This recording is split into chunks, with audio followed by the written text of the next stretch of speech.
বিশ্বের সবচেয়ে বড় নলেন গুড়ের হাট। সপ্তাহে মাত্র 2টি দিন অনুষ্ঠিত হয়ে থাকে এই গুড়ের হাটটি। সেখানে দেখা যায় কয়েকশো গুড় চাষিরা হাজার হাজার গুড়ের ঠেলা নিয়ে রাস্তার পাশে অথবা কেউ রাস্তার সাইডে ঘাপটি মেরে বসে এই গুড় বিক্রি করছেন।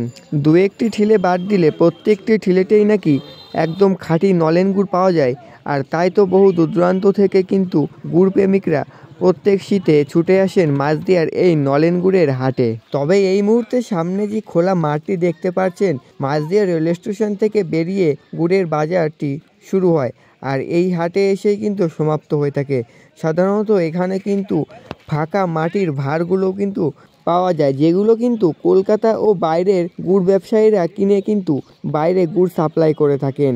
যেমন আমি আপনাদের ছোট্ট একটা ধারণা দিই, 20 লিটার, 25 লিটার, এমনকি 50 লিটারেরও কন্টেনারে চাষিরা গুড় নিয়ে আসেন। সেগুলোই কিন্তু কলকাতার ব্যবসায়ীরা পাইকারিভাবে কিনে সেখান থেকে মাটির হাইতে ছোট্ট ছোট্ট করে কিলো হিসাবে করে সেগুলো কিন্তু কলকাতায় পাঠিয়ে দেওয়া হয় এবং এগুলো কিন্তু ওয়েস্ট বেঙ্গলের বাইরেও সেল হয় বলে জানা গেছে।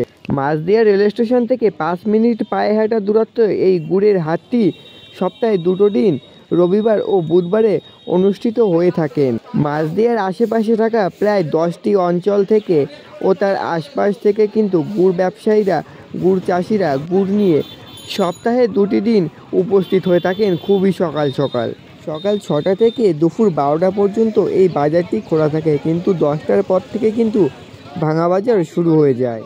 সকলের অনুরোধ থাকলে অবশ্যই কিন্তু একদিন গুড় চাষিরা খেজুরের রস থেকে কীভাবে গুড় উৎপাদন করতেন সেটি অবশ্যই লাইভ দেখানোর চেষ্টা করব।